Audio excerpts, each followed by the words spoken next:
Segunda-feira, 23 de setembro de 2024, estamos dando início a mais uma edição do Jornal Gente, que você acompanha todas as manhãs pela Rádio Bandeirantes e também pela Band News TV, além da nossa transmissão pela internet pelo aplicativo Band Play. Para você que está nos acompanhando nessa manhã, nós vamos começar falando sobre segurança pública mais uma vez. Em São Paulo, um delegado de polícia experiente foi morto no fim de semana. Ele caminhava com a esposa, que também é delegada de classe especial da Polícia de São Paulo, quando eles foram alvo de um criminoso que chegou para roubar objetos de valor e principalmente a corrente que o delegado utilizava. O delegado estava à paisana, desarmado. Ele foi para cima do criminoso e, na troca de tiros, acabou levando um tiro e morreu no local. O criminoso também foi alvejado, está preso pela polícia. A polícia está procurando os comparsas que ajudaram a cercar o casal. A delegada chamou reforço, mas não conseguiu evitar a morte do marido com o pedido de ajuda. Na hora em que a ambulância chegou, a situação do policial já era crítica. As imagens foram amplamente divulgadas e dá para ver exatamente qual foi a reação e a ação de cada um nessa ocorrência que aconteceu no bairro da Lapa, bairro que fica na zona oeste da cidade de São Paulo. E o que chama a atenção, claro, nesse caso, é o currículo do criminoso. Mais uma vez nós nos deparamos com a insegurança pública e questionamentos que precisam ser realizados em relação à nossa legislação penal. Porque em agosto de 2018, esse bandido que cercou o casal, ele foi preso em flagrante em São Bernardo do Campo por receptação, lesão corporal e resistência. E ele conseguiu liberdade provisória na audiência de custódia. Em 2018, ainda em setembro, ele, um mês depois de ter sido colocado em liberdade provisória, foi preso em flagrante por roubo em São Paulo. E aí houve a conversão do flagrante em prisão preventiva. Ele respondeu o processo preso e foi condenado em maio de 2019 em regime fechado e acabou conseguindo rapidamente, no ano seguinte, a progressão de regime para o semiaberto.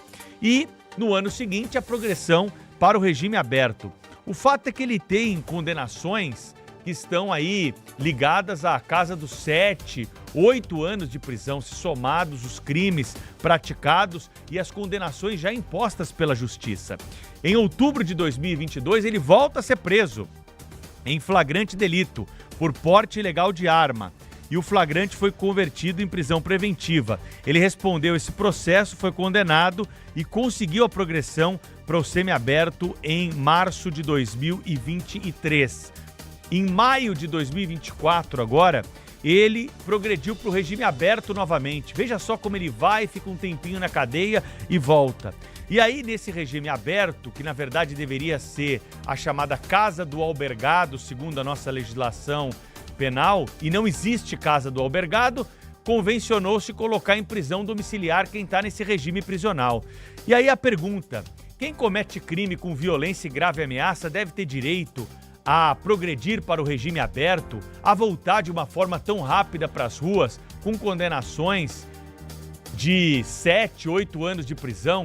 Essa é a pergunta que fica. Se esse bandido estivesse na cadeia cumprindo a pena, ele não teria ceifado a vida de um delegado experiente que tinha muitos quadros de sucesso ao longo da sua trajetória na Polícia Civil, foi policial do DEIC, que é o departamento que investiga o crime organizado, foi policial seccional de Sorocaba, uma das regiões mais importantes do interior do estado de São Paulo, e acabou perdendo a vida por um criminoso nesse quesito, né, da nossa violência urbana, que muito nos remete à discussão que temos nesse programa a respeito da necessidade da mudança da lei penal para efetivamente ver o cumprimento dessas sentenças. Não adianta a pena ser alta, não adianta a polícia fazer o trabalho se a justiça vai soltar.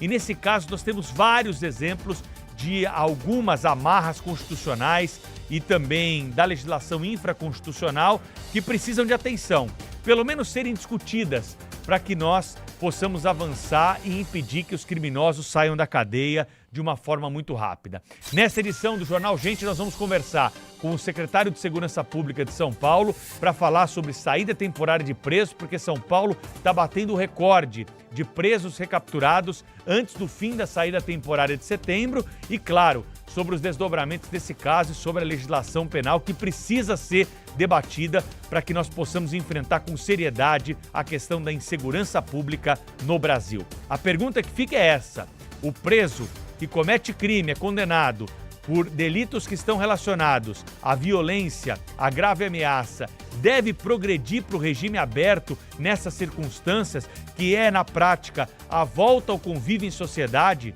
que é deixar o estabelecimento prisional porque não existe a chamada casa do albergado e nunca existiu?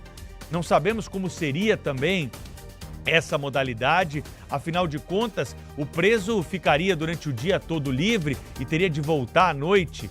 E veja só, esse sujeito não está preparado para voltar ao convívio em sociedade, tanto é que pegou em armas novamente e foi para cima do delegado para roubar objeto de valor em plena luz do dia, no sábado pela manhã, na cidade de São Paulo.